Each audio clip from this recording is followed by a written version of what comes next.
Namaskar. Very good afternoon.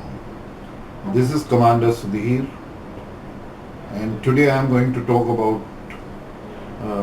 on education policy in India. We all know that we are drafting out the new education policy, and it is going to be shortly out. Government of India is trying to make this education policy as a most vibrant, and it is going to change the entire contours of education system in India.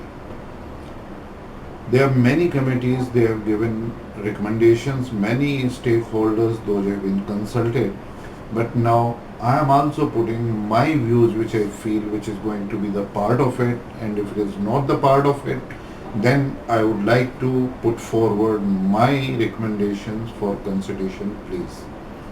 My recommendations are that Indian culture, the Indian Sanskriti is 1,000 years old.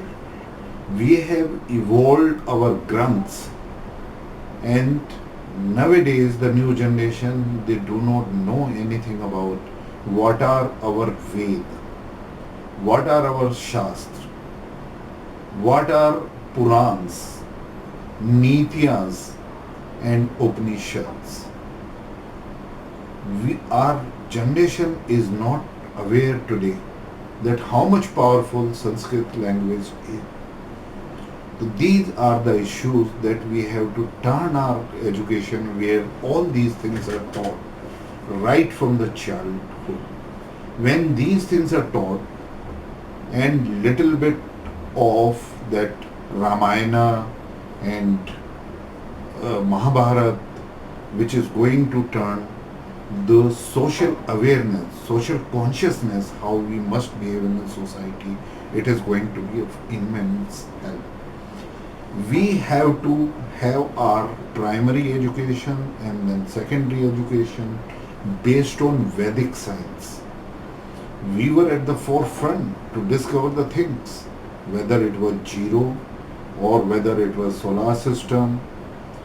Everywhere our old Maharishis have contributed immensely for the progress of this humanity in this world. Now, once we do this value-based system, Vedic science-based system, up to higher secondary, then coming to the higher education, we have to see to it that what is the employability after doing a particular higher education. I feel I am not touching upon any, the comparison with other countries, like what is employability in Germany or in USA or in Canada or Spain, or what is going to be the education system of these countries. But I would like to say that our higher education must be skill oriented, skill focused, and we must be able to increase the employability after doing a particular course, so that it should not happen a person is acquiring education in pursuit to get a job. Nowadays what happens, an engineering student who is coming after 10 plus 2, that he is not having any other avenues to crack it, say after 10 plus 2, he gets into an engineering course. After engineering course, then he is going for an M.Tech, and then he is looking for job. So this is very important that we associate it with skill development, and then it is directly connected to the employment. For this, it's a very big change which is needed. I am sure that the many issues what I am talking about have been addressed by the Skill Development Ministry, but it still is not to a level that where we have to associate the skills in every walk of life and in different spheres of what skills are needed by the Indian industry, and then what skills are to be imparted during education itself, so that the employability of the students, those are passing out after acquiring higher educations, are multifolds. Another thing is that scientific temperament we have to create.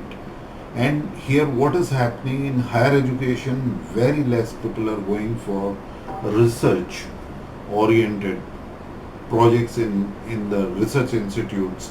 And to attract that, very uh, very important scheme was announced by the Prime Minister, where students more than 80% marks can go there for the PhD in research schemes, and where they are going to be given a scholarship up to 5 years.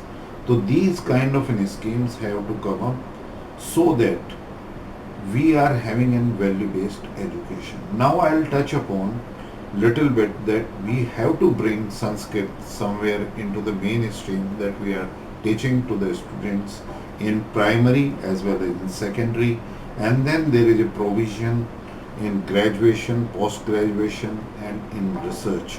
We have to find that what is the applicability of Sanskrit into quantum computing, if it can be associated, so that Sanskrit become once again a very powerful language.